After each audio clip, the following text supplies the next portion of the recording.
against a race, anti-Semitism. Are we clear? This is where we're going with this one. Anti-Semitism. I think y'all might actually need to write down what anti-Semitism is. It is against Jewish, okay? Now, removed all Jews from their jobs. He passed a set of laws. Get these laws down. The Nuremberg laws. Going to deprive German Jews of German citizenship. That was the first phase. The next thing is he's going to ban all marriages between Jews and non-Jews. That way there's no interracial marriage / babies / he contains the bloodline, if you will, of this inferior race that he believes he's so much higher than. The second phase is going to be the Night of Broken Glass, or, repeat after me, Kristallnacht.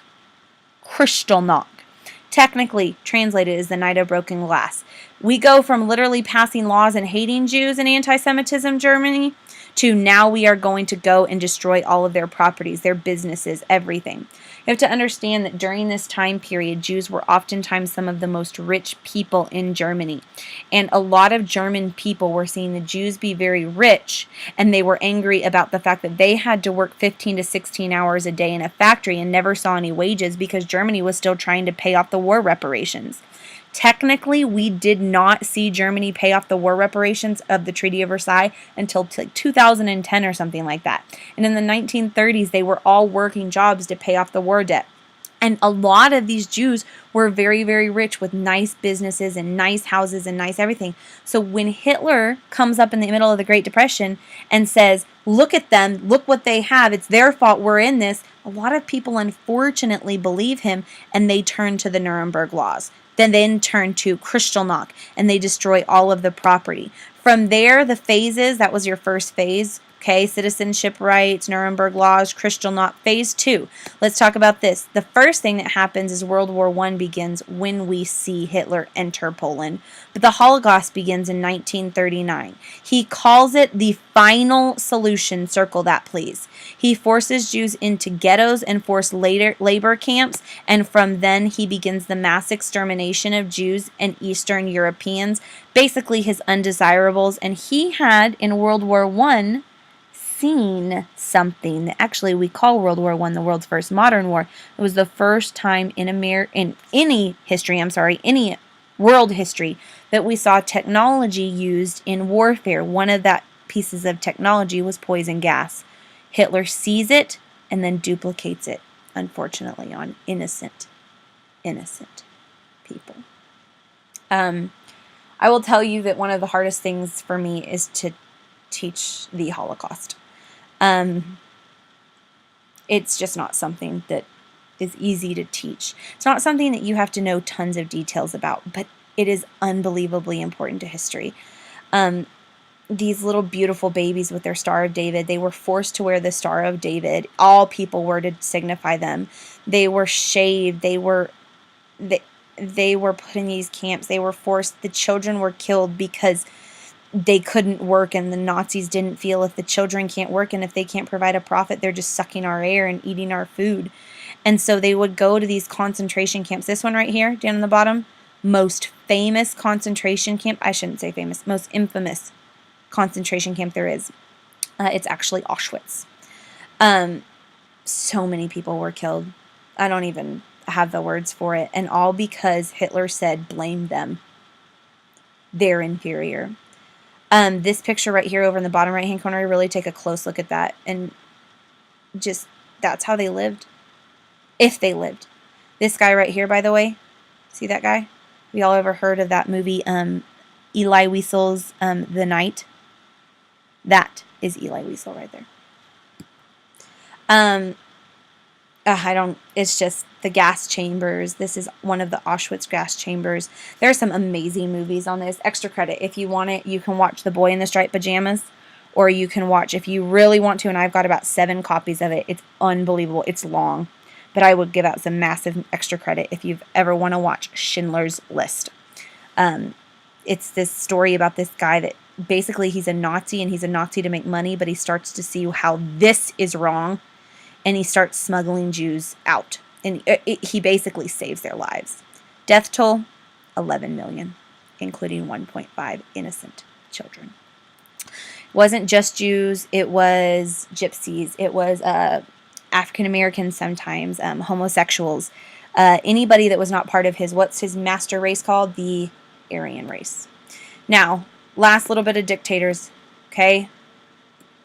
Because World War II, we're going to talk about this, but World War II, one of the things you got to know is it's actually 2 wars. World War I was 1 war. World War II is 2 wars, I'll be honest, because there's another big time problem. Japan.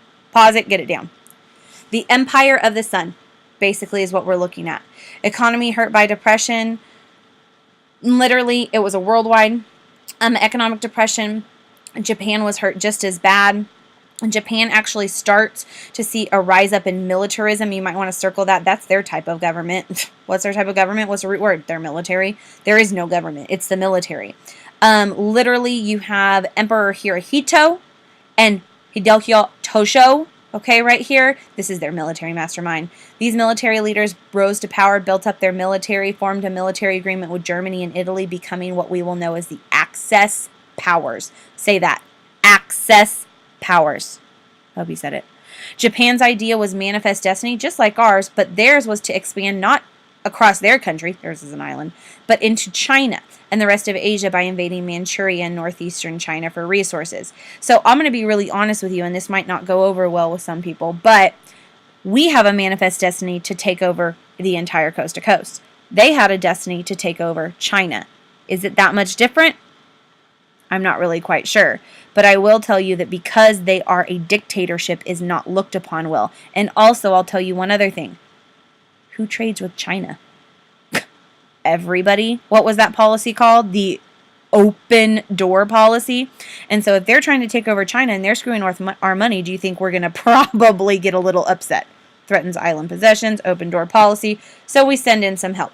Flying tigers. American intervention in China in the 1920s and 30s. The only time anybody will admit that we tried to put down Japan or Germany. Now, these right here, flying tigers, before the American entry into World War II, private contractors, can we underline that? Because that's a fancy way of saying military that is not technically military, but we're going to send them over there to do the work anyways. It's just we call them private contractors or military volunteers, had the mission of defending China against Japanese forces and aggression by Hirohito and Tojo. Now with that, these guys are going to be known as the Flying what? Tigers. And with the Flying Tigers, they are going to go down in history as some of the only people who were paying attention to a problem that was rising up in Japan and China, while the entire rest of the world was worried about A, feeding themselves, Great Depression, or B, what we were going to do with this little guy from a mustache land of Germany. So kind of interesting to know that the Flying Tigers. I'm going to be honest with you, out beside this slide, I'm going to check for this when I check your notes. I want you to write EOC. That's who wants to know about American intervention in China, the Flying Tigers. Now, United States in the 1930s are going to be completely consumed with how do we feed ourselves. And the fact is, in the 20s we were partying, in the 30s we were wondering how we were going to feed ourselves. We don't want any part of a war, so what's our foreign policy? Isolationism. In fact, there are 2 laws you need to know about. Pause this, get them down, and then listen to me. Both of them are named aptly so, Neutrality Acts. Now, you need to know the details of these acts. Am I clear? I will be testing you over these. Neutrality Act of 1935. So literally, right in the middle of the Great Depression, yes? We know things are somewhat happening, but we're still worrying about where we're getting our next sandwich. So this one, all it says is it's illegal for Americans to sell arms, circle arms, to any nation at war. Circle arms. What is an arm? Yeah, not like your arm, like weapons. And so we figured if we don't sell weapons to anybody, we can't be accused of being on sides. We don't get dragged into the war. We're safe, and we don't have to worry about a whole nother world war situation. The next one was passed in 1937, continued the ban of arms to sales to nations at wars, but it also said that warring nations could only buy, underline, non-military supplies, like toilet paper, but they had to pay what? Cash, and they had to come and get it and carry it home. Now think about how we got into World War I. The Allies owed us money, and the Lusitania and the merchant ships were sunk, yes? Think about how cash and carry, circle it, highlight it, star it. That's probably what I'm asking, okay, on a quiz. That solves the problem. I can trade with Great Britain and help Great Britain on non-military supplies, but I get them to pay cash. There's no debts that I have to be pulled into to defend, and they come and get it and carry it home, no Lusitania sinking. Pretty dang important for you to understand that. Now, last thing, Hitler's expansion. Actually, you know what? I'm just going to break this up right here. Last thing I want you to do just before we watch, I want you to watch one little video and then you're done with this. By the way, I will be asking a question about this video on the tests, so be awfully careful watching it, okay? I want you to pay attention when it talks about a pact. It's called the Kellogg-Briand Pact. Write it down. Despite the troubling hostilities across the Atlantic, most Americans remain staunchly against involvement in any overseas struggles. Since the 1920s, America had steered a course of isolationism, staying out of foreign affairs. The Great Depression and the economic, social, and political turmoil it caused domestically contributed to the belief that Americans should concentrate on solving America's problems. In 1928, the U.S. signed the Kellogg-Briand Pact. This is it. And were eventually joined by 61 other nations in a pledge to never make war again. By 1930, rumors spread claiming that bankers and munitions dealers, anxious to turn a quick profit, had dragged the United States into World War I. Congressional hearings ensued. They found that huge amounts of money had in fact been made by these so-called merchants of death. The American public's outrage only added to the anti-war sentiment. Clearly, Americans had no taste for another war. No foreign entanglements. War in Europe, I think we should stay out of it entirely. All our efforts should be made to keep out of the fight. Let Europe fight their own battles. They mean nothing to us. This time America should keep out, and I know I will. President Franklin Delano Roosevelt was well aware of the country's feelings. In 1935, Congress passed the Neutrality Acts, stopping the sale of arms or loans of money to nations at war. But by 1937, Roosevelt found it increasingly difficult to support isolationism. When Japan again invaded China in July of 1937, FDR ignored the Neutrality Acts, sending arms to aid China. And the Flying Tigers. With protests accusing him of leading America into war, FDR backed off, while tensions mounted in Europe and Asia. I have been compelled to contrast our peace with very different scenes that are being enacted in other parts of the world. I'm going to pause it real quick because I want to expand on that. He tried to help China, but America said, stay out of it. I'm going to be honest with you. He's going to try and help Europe, but America's going to say, stay out of it. FDR is smarter than we think, though, because he knows, this is the big lesson here, if there are things happening in the other parts of the world, are they going to eventually come to our shores? And what is it easier to do? Put a fire out when it's small, or wait until it is a massive fire? And he's going to say, we need to help. And America's going to say, not yet. In contrast to the turbulent events occurring overseas, America was at peace. The country was climbing out of the Great Depression, and people were beginning to again enjoy the fruits of a prosperous society. Of course, the last of that is, them drinking. That's the 21st Amendment. But anyways, so long story short, that's where I'm going to stop this section of the notes.